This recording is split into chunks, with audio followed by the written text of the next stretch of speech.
আসসালামু আলাইকুম। কেমন আছেন সবাই? আশা করছি ভালো আছেন। আমাদের বেশ কিছুদিন হচ্ছে ঝাড়ু দেওয়া হয়নি। তো ঝাড়ু না দেওয়ার কারণে দেখেন কি পরিমাণ পাতা ফুল পড়ে আছে নিচে।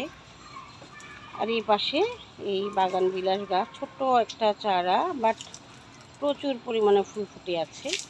আর এই যে এইখানে কি পরিমাণ পাতা পড়ে আছে, ফুল, এগুলো সব কিন্তু বাগান বিলাসের ফুল আর পাতা। দেখছেন?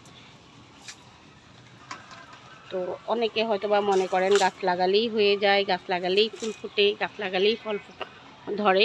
আসলে কিন্তু এটা আপনাদের একটা ভুল ধারণা। একটা গাছ লাগালে বা কোনো বাগান করলে সেটার পিছনে যে কী পরিমাণ পরিশ্রম করতে হয় তা শুধু একজন বাগানই জানে, নচেত অন্য কারোর দ্বারা মনে হয় এটা অনুভব করা সম্ভব না। নিজের শরীরের চেয়েও তখন গাছের যত্ন নিতে হয় বেশি। দেখেন কত ময়লা পড়ে আছে, কত পাতা, শুকনা পাতা ঝরে আছে পুরা চারপাশে। প্রচুর পরিমাণে শুকনা পাতা ঝরে পড়ে আছে।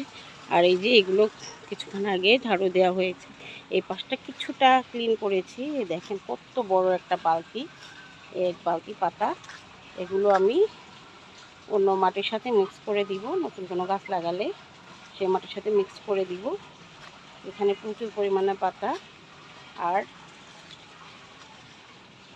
আসলে প্রচুর পরিমাণে পরিশ্রম করা ছাড়া বাগান করা সম্ভব না। একটা বাগান করতে গেলে আপনাকে অবশ্যই বাগানের প্রতি ডেডিকেটেড হতে হবে, আপনার প্রকৃতি ভালোবাসতে হবে, ফুল ভালোবাসতে হবে, এবং অবশ্যই পরিষ্কার পরিচ্ছন্নতার প্রতিও লক্ষ্য রাখতে হবে। শুধুমাত্র বসে বসে বললেই কিন্তু বাগান করা সম্ভব না। দেখেন কত পাতা পড়ে আছে ফাঁকে ফাঁকে, দেখতে পাচ্ছেন? যখন আমি ফুলের ভিডিও দেই আপনারা সবাই বলেন অনেক সুন্দর বাগান, অনেক সুন্দর বাগান। আসলে এই বাগানের পিছনে যে আমার কত পরিশ্রম, কত কষ্ট হয় সেটা আসলে বলার অপেক্ষা রাখে না। এই যে দেখেন ফাঁকে ফাঁকে কত পাতা পড়ে আছে, দেখেছেন? এগুলো সব সরাতে হবে, ঝাড়ু দিতে হবে। এইটা পরিষ্কার করতে আমার অন্তত 10-15 দিন লেগে যাবে, যে পরিমাণ পাতা পড়ে আছে। অথচ আমি গত 15-20 দিন আগেও কিন্তু পুরা ছাদ ঝাড়ু দিয়ে পরিষ্কার করেছিলাম। আর এইটা এমন একটা কাজ, এটার জন্য কোনো লোকও পাওয়া যায় না। বাসায় কাজের জন্য ঠিকই আমি লোক পাই, বাট ছাদে কাজ করার জন্য আমাদের এই এলাকায় কোনো লোকই আমি পাই না। সব কাজ আমার নিজ হাতে করতে হয়, আমি এবং আমার হাজব্যান্ডই করি সব কিছু।